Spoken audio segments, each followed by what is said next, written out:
everyone, my name is Whitney and I'm a dental hygienist. If you're new here, welcome. If you've been here before, welcome back. Today, let's talk about teeth whitening.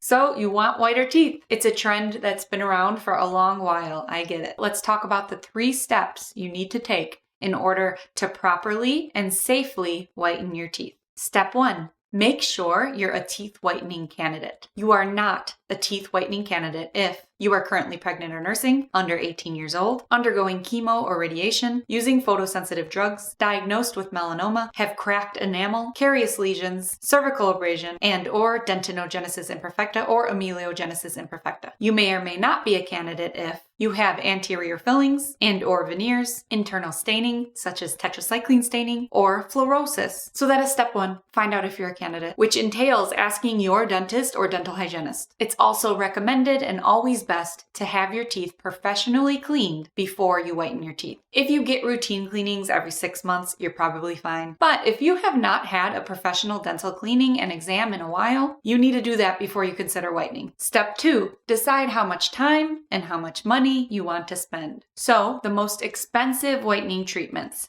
generally, not always, but often, generally, are the ones that will achieve whitening results quicker. And the more affordable whitening treatments will generally take a little longer to achieve the results. So it is up to you how much time you are willing to commit and how much money you are willing to spend. The 3 whitening options that I'm about to discuss all will achieve the same result. However, there are pros and cons to each option. So like I said, always talk to your dental provider before you consider whitening. But until then, here are some things to think about. Ooh, one more thing. The 3 options I'm about to discuss all contain some type of peroxide. Peroxide is the ingredient that whitens your teeth. So depending on the concentration of peroxide that the product itself contains, that's what will determine the price and the speed. The first option is whitening strips. They contain smaller amounts of peroxide, which will take longer, but you still should achieve professional results. So if you have a week or 2 or even a month and you want to choose the most affordable option, then I would recommend to try whitening strips. Pros of whitening strips. They are affordable and you can take breaks and make your own schedule if you're having sensitivity, such as 1 day on, 1 day off. Cons of whitening strips. If you're not careful, sometimes they can slip and get on your gums and sting your gums, especially if you were someone who produces a lot of saliva regularly. If you normally have a spitty mouth, they might not stick on your teeth as well, causing them to slide around and move around. The second option is custom trays. These are the ones that you would get an impression taken at your dental office, usually alginate impressions, but it can vary the type of impression. Regardless, they are custom fabricated, so they look like clear aligners and they fit perfectly to your teeth,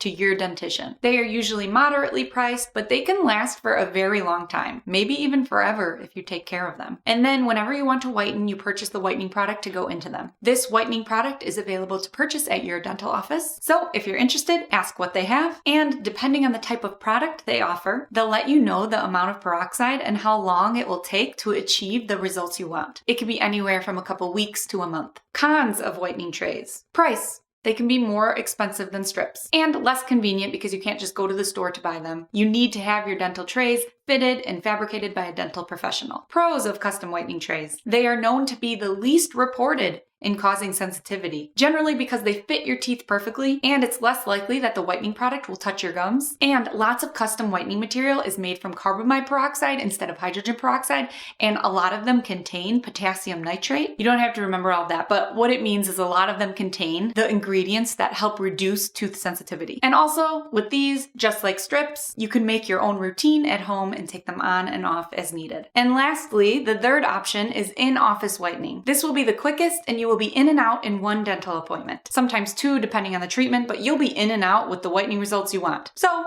that's the pro.